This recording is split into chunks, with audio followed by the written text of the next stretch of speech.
Oui, en fait, la question de fond que l'on peut se poser, c'est à quelles conditions une armée budgétairement contrainte, comme elles le sont toutes aujourd'hui, à quelles conditions une armée peut bénéficier d'une flotte d'hélicoptères performante et à la mesure de ses moyens. Alors je crois que pour répondre à cette vaste question, il faut serrer un petit peu les problèmes. Il y a plusieurs aspects en fait dans la question. Premier aspect, le coût de l'hélicoptère proprement dit. Deuxième aspect, son coût de possession, au-delà de son coût unitaire d'acquisition. Troisième aspect, à quelles conditions économiques, j'entends, à quelles conditions économiques peut-on aujourd'hui former des équipages d'hélicoptères? Le coût de l'hélicoptère, c'est l'éternelle question du nombre et de la sophistication. On peut légitimement se poser la question, vaut-il mieux avoir des hélicoptères simples en grand nombre ou des hélicoptères plus élaborés en petit nombre?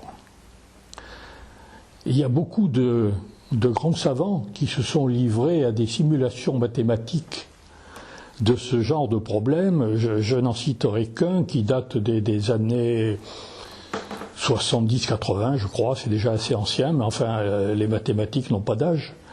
Je crois qu'il s'agissait de l'ingénieur général Dufourneau, qui a fait, polytechnicien évidemment, qui a fait une étude là-dessus et qui a mis en équation le problème que je viens d'évoquer. Vaut-il mieux avoir des appareils simples, en grand nombre, ou plus élaborés, plus sophistiqués en petit nombre? Je vous passerai les équations en question. Sa conclusion était de bon sens. Au fond, on s'aperçoit qu'il n'est pas nécessaire d'être polytechnicien pour avoir la réponse. La réponse était la suivante. Eh bien, un grand nombre d'hélicoptères, d'appareils simples est inefficace parce qu'ils sont tellement peu sophistiqués qu'on les abat très facilement et de toute façon, ils n'ont pas eux-mêmes une efficacité telle pour qu'ils soient, avant d'être abattus, rentables du point de vue de leur propre efficacité. Bon. D'un autre côté, un petit nombre d'appareils très sophistiqués n'est pas non plus très intéressant, car lorsque l'on abat un de ces rares appareils très sophistiqués, on abat en même temps tout un système d'armes. Donc ce n'est pas rentable.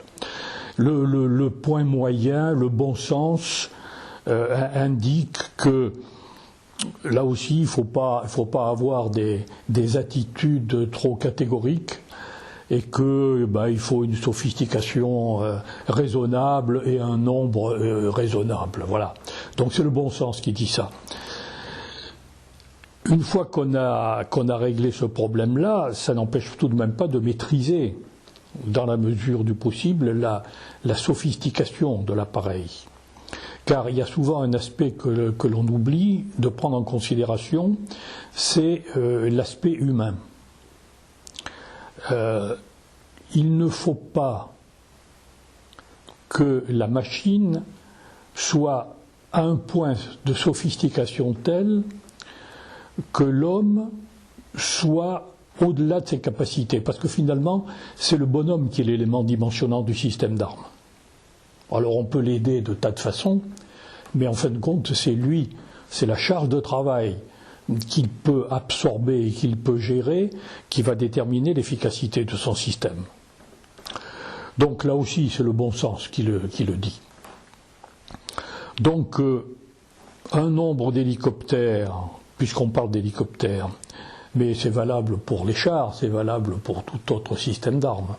Mais enfin, un nombre d'hélicoptères suffisant pour obtenir un effet donné, compte tenu des missions qu'on attribue au système d'hélicoptères considéré,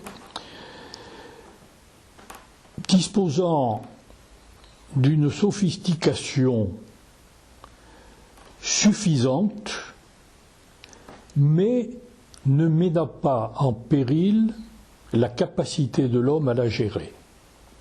Alors une fois qu'on a dit ça, le problème n'est pas entièrement résolu pour autant. Alors supposons que l'on arrive à un coût de l'hélicoptère acceptable pour le budget considéré, pour les capacités industrielles existantes et pour les capacités humaines des gens qui vont être amenés à les servir. On peut espérer que dans ces conditions, on a maîtrisé le coût initial du développement, de l'industrialisation et de la production. Je ferai simplement une remarque s'agissant du développement pour dire combien est importante la réflexion préalable au lancement du développement et à la conduite du développement, en rappelant que pratiquement 90% des coûts du développement d'un hélicoptère sont déjà engagés dans les 2 premières années du développement. 90% des coûts sont déjà engagés dans les 2 premières années du développement qui dure en général une dizaine d'années. Vous voyez un peu l'importance de la réflexion préalable, de la définition du besoin précise et donc de la définition des caractéristiques que l'on veut retrouver sur cet hélicoptère. C'est absolument essentiel. Toutes les caractéristiques militaires, la définition précise des caractéristiques que l'on veut retrouver sur cet appareil. 90%, 2 ans sur 10 ans. Il faut s'en souvenir. Alors passons au stade suivant. L'hélicoptère arrive. Idéalement, il correspond aux besoins tels qu'on les a définis. Il y a un facteur à prendre en compte dans cet hélicoptère qui rejoint l'aspect économique des choses, c'est sa vie, la vie de l'hélicoptère. Un hélicoptère d'armes, aujourd'hui, ça a une durée de vie de 30 ans, 40 ans. En 30 ans, 40 ans, la menace évolue. Les moyens techniques évoluent. Il faut donc que cet hélicoptère soit capable d'absorber les améliorations qui seront apportées dans les domaines différents, que ce soit l'électronique, que ce soit les matériaux divers, que ce soit la motorisation, etc. Par conséquent, il ne faut pas oublier de mettre en place sur cet hélicoptère des réserves d'espace, des réserves de puissance de calcul, des réserves de puissance tout court, de façon à ce qu'on puisse prendre en compte au fur et à mesure qu'elles apparaissent les améliorations possibles et souhaitables. Ça rentre là aussi dans la définition initiale du développement de l'appareil. Il faut prendre en compte également le coût de la vie de l'appareil pendant toutes ces 30 ou 40 années d'utilisation. Et là, on rejoint le problème du maintien en condition. Aujourd'hui, dans l'armée de terre française, le coût du maintien en condition des appareils, des hélicoptères, représente 45% du coût total du maintien en condition de l'armée de terre. C'est considérable. C'est considérable. Pour une armée de terre habituée à gérer des chars, des canons, des véhicules blindés, voir que près de la moitié de ces coûts de maintien en condition sont affectés aux seuls hélicoptères, c'est considérable. Et une armée de terre n'est pas habituée à des coups de cet ordre-là. Culturellement, c'est très difficile à absorber. Donc il faut absolument arriver à maîtriser ces coûts de maintien en condition et les réduire autant que possible. Alors fort heureusement, la technique moderne vient à notre aide en la matière et on assiste à quelques évolutions tout à fait intéressantes, j'en citerai une ou deux. La première révolution qui touche l'hélicoptère, mais le monde aéronautique en général, c'est la surveillance, c'est le remplacement des pièces suivant leur état et non plus suivant leur âge. En aéronautique, on change les pièces systématiquement au bout d'un certain temps d'utilisation.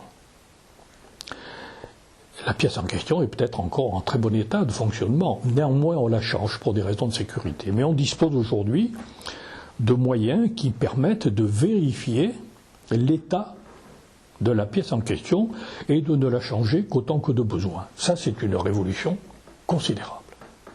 Considérable. Elle est facilitée, cette approche, par le fait que dans l'appareil lui-même, on met en place des capteurs qui alertent lorsqu'une pièce donnée de l'appareil atteint un niveau critique. Et on ne change plus les pièces que suivant leur état et non plus suivant leur âge. Et ça, c'est une révolution considérable dans la maintenance aéronautique. Et ça concourt évidemment à la maîtrise des coûts. Deuxième volet de la maîtrise des coûts, c'est évidemment le volet formation. La formation coûte cher aujourd'hui, l'heure de vol coûte cher. Et l'objectif de tous les spécialistes, de tous les formateurs, c'est évidemment d'essayer de réduire les coûts de formation. Alors pour réduire les coûts de formation, il y a plusieurs pistes. La première piste, c'est de ne faire par les armées que ce que personne d'autre ne peut faire à leur place. Ça veut donc dire, s'agissant des hélicoptères, que l'on peut parfaitement imaginer, de mon point de vue, que la formation initiale du pilote d'hélicoptère, le permis de conduire, si vous voulez, pour faire simple, que cette formation initiale soit confiée à des entreprises privées, comme ça se fait aux États-Unis, comme ça se fait en Grande-Bretagne. Et le contrat passé vers l'entreprise privée, eh bien, est tout simple. Il dit, vous allez me livrer, au bout d'un nombre d'heures de vol que nous allons discuter ensemble, vous allez me livrer un pilote ayant atteint tel niveau de compétence. À charge pour vous de prendre les voies et moyens pour me livrer ce pilote dans cet état-là. Et moi, armé, je le prends à ce moment-là à mon compte et j'en fais un soldat. C'est une voie qui a été examinée, proposée déjà depuis les années 80. Déjà à cette époque, des études ont été menées pour examiner la faisabilité de ce concept. La faisabilité technique ne posait pas de problème particulier. C'était en fait un problème de fond. Il s'agissait de savoir si les armées pouvaient se priver de cette compétence de formation.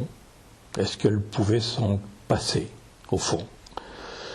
Les avis étaient partagés, sont toujours très partagés d'ailleurs sur le sujet. Certains considèrent que, après tout, s'agissant, comme je le disais, du permis de conduire, n'importe quelle auto-école peut le délivrer. Et d'autres pensent au contraire que dès le stade du permis de conduire, il y a une imprégnation militaire qui se fait et qui doit se faire, et que par conséquent cette imprégnation ne peut se faire très logiquement qu'en milieu militaire. Donc les deux thèses continuent de s'affronter, et je dirais que la seconde l'emporte aujourd'hui, puisque dans l'évolution que l'on constate vers l'externalisation de la formation initiale, seule la mise à disposition d'appareils a été prise en compte. Et aujourd'hui, à Dax, il y a une société privée dont le métier est de mettre à disposition des militaires des appareils et des heures de vol. Voilà. Donc l'armée a passé un contrat avec cette société qui, tous les matins, met X appareils sur le parking à la disposition des instructeurs militaires.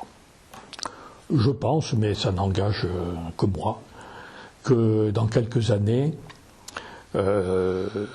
l'évolution se poursuivra et que pour des raisons essentiellement économiques, de budget et de poste, on confiera probablement à des instructeurs civils, sans doute issus du militaire, le soin de la formation initiale. Bon, quoi qu'il en soit, la formation initiale aujourd'hui telle qu'elle se pratique permet de réaliser des économies substantielles, mais ça ne suffit pas. Ça ne suffit pas.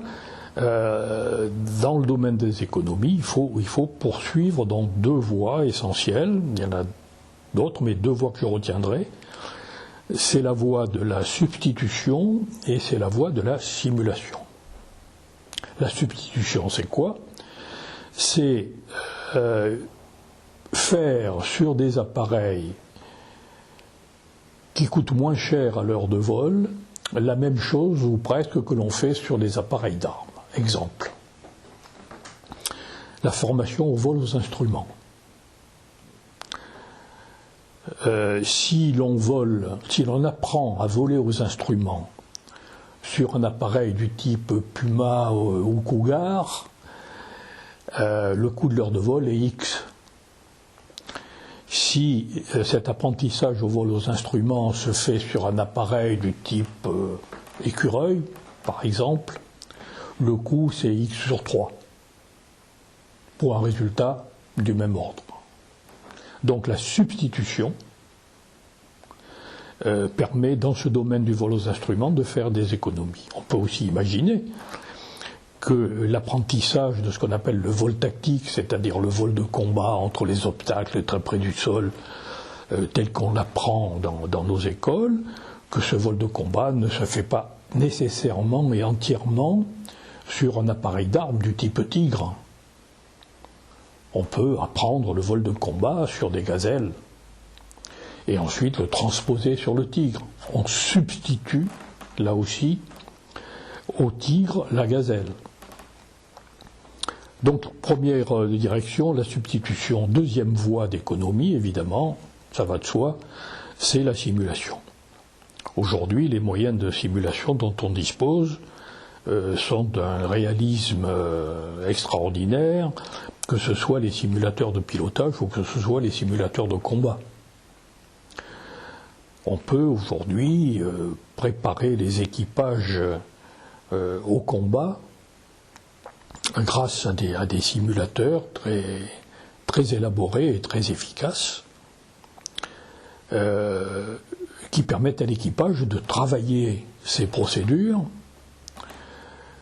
de travailler la mise en œuvre de son armement, de s'entraîner aux événements imprévus, qu'il s'agisse d'événements imprévus dus à des incidents mécaniques ou qu'il s'agisse d'événements plus guerriers, si je puis dire, sous forme